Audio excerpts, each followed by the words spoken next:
Buenos días a toda la gente que nos está mirando acá en los canales, en el canal de Filosofía en Marcha y con un invitado más que especial. Estamos con Luis. Hola Luis, ¿cómo estás?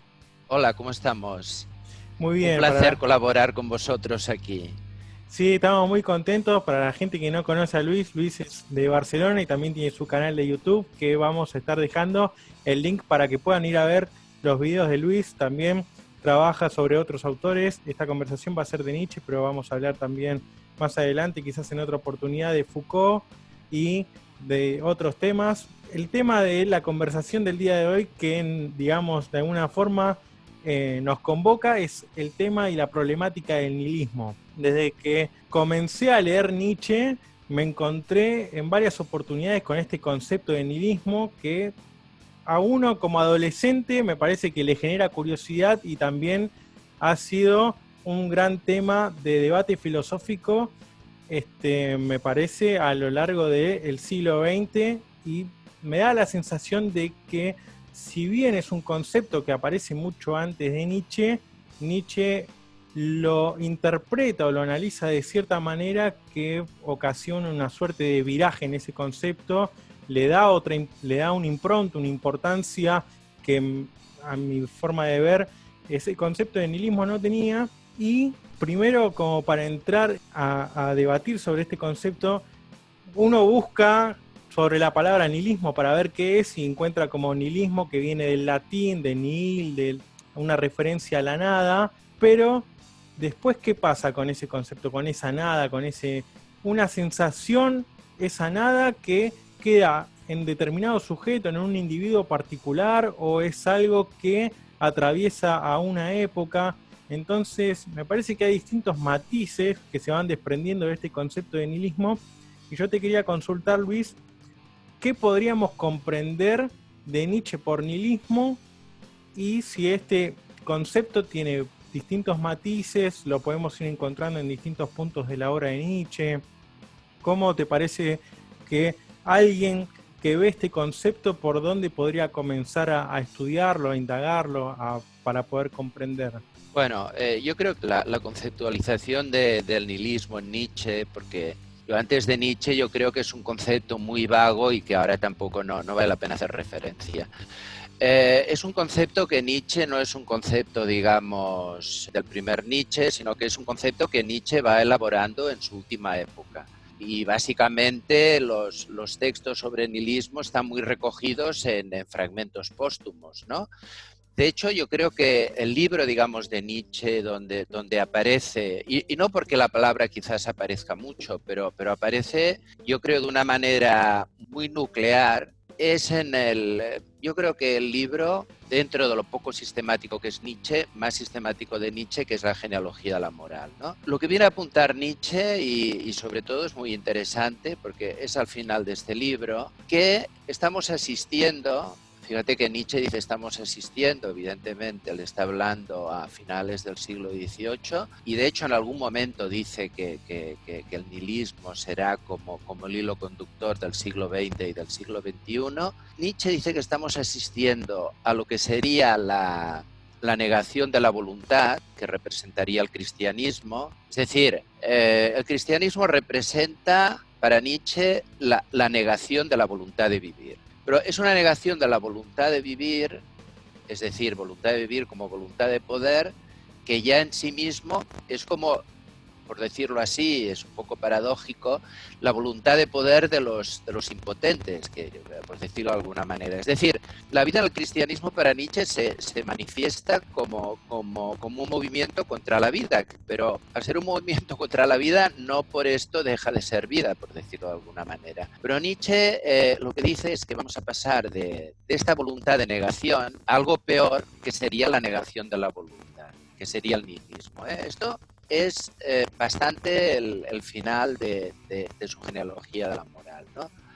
En algún momento Nietzsche define el nihilismo como la desvalorización de todos los valores y la pérdida del sentido, ¿no? Entonces, claro, aquí hay un fenómeno interesante, que es que lo que sería para Nietzsche, digamos, lo que él llama, es una expresión conocida, ¿no? La muerte de Dios, que sería la caída de todos los valores, que aparentemente podría ser, digamos, una buena noticia en el sentido que si Nietzsche está criticando el cristianismo, Dios como ficción, todos los valores absolutos, pues bueno, esta crisis, digamos, de la idea de Dios y todo lo que comporta podría ser una buena noticia, pero Nietzsche mantiene una reserva porque Nietzsche se da cuenta de que lo que va a pasar no es decir, bueno, como no hay una trascendencia, como ya no tenemos un sentido o un valor en base a una vida que vendrá, pues ahora vamos a afirmar esta vida. Nietzsche ya ve que las cosas no van por aquí. ¿Por qué?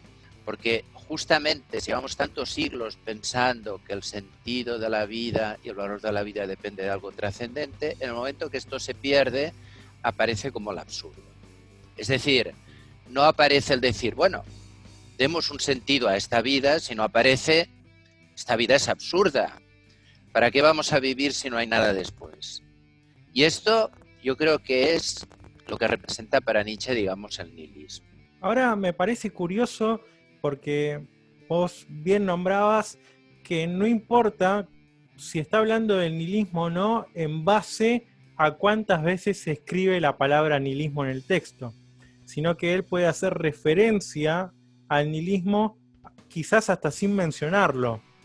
Y a mí me parece curioso que yo ahora estoy como leyendo y trabajando sobre el primer Nietzsche y sí, también me da la sensación de que obviamente en los póstumos es como que hace una referencia muchísimo más explícita al concepto de nihilismo, pero por ejemplo leyendo en El nacimiento de la tragedia uno no encuentra la palabra nihilismo de manera explícita ahí en el texto, pero sin embargo Nietzsche como que reniega con la titulación de la obra y con la falta de comprensión porque dice, bueno, si algo no se comprendió, dentro de todo lo que no se comprendió de la primera obra de él, dice, si algo no se comprendió es la problemática del nihilismo en El nacimiento de la tragedia. Y cómo los griegos combatieron ese nihilismo. Y aparece toda esta problemática que obviamente va a estar, digamos, sistematizada en cierta forma en la genealogía de la moral, con respecto a lo de la voluntad de los griegos, a cómo ese sinsentido lo combatieron de alguna manera con su arte, con el arte trágico, con el arte apolíneo, con el arte dionisiaco, y cómo en vez de negar la realidad, de negar el mundo, de negar la vida, o incluso en esa mera negación pensar en el suicidio o en cualquier otra forma de vida alternativa, digamos, que no sea este sufrimiento en la tierra, como que Nietzsche dice, bueno, lo que le valoro a los griegos es su fuerza plástica, esta forma de introducir sentido en el mundo, de quitar este sentimiento absurdo que va a aparecer, me parece, en el siglo XX y que Camus bien lo toma. Entonces ya aparece esta contra la negación de la voluntad de vivir. Dice, bueno, él se asombra y se admira de los griegos cómo combatieron ese nihilismo. Pero vos bien mencionás que el nihilismo ahí como concepto no aparece, sino que aparece mucho en los póstumos y en la obra tardía. Por eso también una de las preguntas que yo tenía es, bueno, en esto de cómo encontramos la preocupación por Nietzsche quizás va tomando distintos matices. ¿Vos encontrás en algún momento de la obra una sistematización propia del nihilismo? Bueno, yo creo que esta sistematización la va haciendo justo a partir de lo que sería esta última época. Bueno, en Así habla Zaratustra, y esto también lo vamos a comentar, también es un elemento central, sobre todo cuando habla, hay un capítulo que se llama El último hombre, en el cual Nietzsche formula un poco, intenta entrever un posible hombre, digamos, degradado y decadente, que sería lo contrario, digamos, de lo que llama el superhombre, o el hombre que se supera a sí mismo, que sería este último hombre. Y este último hombre, de hecho, es el hombre que se ha adaptado al nihilismo. Toda la problemática que has comentado, que está muy bien, del primer Nietzsche, que se centra mucho en la Grecia y en una interpretación que también, ya sabes, que es una interpretación muy polémica en su momento. De hecho, para Nietzsche, la tragedia, yo creo que la tragedia es la afirmación de la vida aceptando, digamos, la parte de dolor que comporta. O sea, la cuestión del dolor está muy presente en Nietzsche, igual que está presente en Schopenhauer, ¿eh? A veces esto se ha comentado, quiero decir que el tema de dolor como tema central de la filosofía aparece con mucha fuerza, digamos, en Schopenhauer, y aunque evidentemente Nietzsche después se desmarca de Schopenhauer precisamente porque lo considerará un nihilista, pero el tema de dolor está muy presente, ¿no? Entonces, él entiende que la cultura griega, la cultura dionisíaca, la cultura trágica, se acepta la finitud humana y se acepta el dolor como parte, digamos, de la vida. Entonces, afirmar la vida no es afirmar el dolor, porque yo creo que Nietzsche no hace ningún elogio, digamos, del dolor, ¿no? Pero lo que viene a plantear es que si quieres vivir, el dolor es inevitable. Y si no quieres dolor, como plantea, por ejemplo, el budismo, que curiosamente en el Anticristo dirá, bueno, la diferencia entre el budismo y el cristianismo es que el cristianismo es un engaño, porque está prometiendo una vida que nunca vendrá, pero en cambio el budismo no engaña, porque es verdad.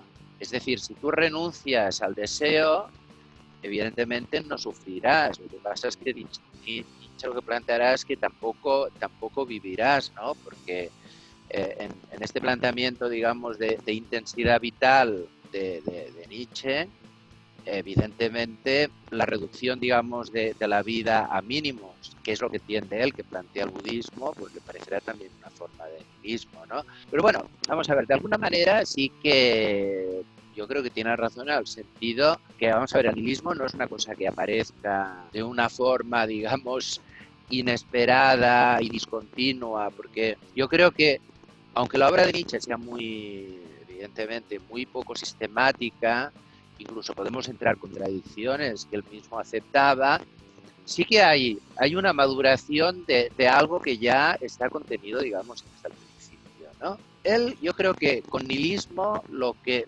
ve es, cogiendo un poco una expresión que ahora es muy de moda, ¿no? Que dice, bueno, toda crisis es una oportunidad y un peligro. Bueno, si aplicáramos esto a Nietzsche o al planteamiento de Nietzsche, para Nietzsche el nihilismo es justo el peligro. Es decir, la crisis, digamos, de la muerte de Dios abre un periodo de nihilismo. Ahora bien, si este nihilismo se consolida, tenemos el último hombre. Si este nihilismo no se consolida, lo que él llamará el nihilismo activo, y es un tránsito, entonces puede aparecer los valores afirmativos de la vida que él pues condensa de alguna manera o representa metafóricamente en esta figura, digamos, del superhombre, ¿no?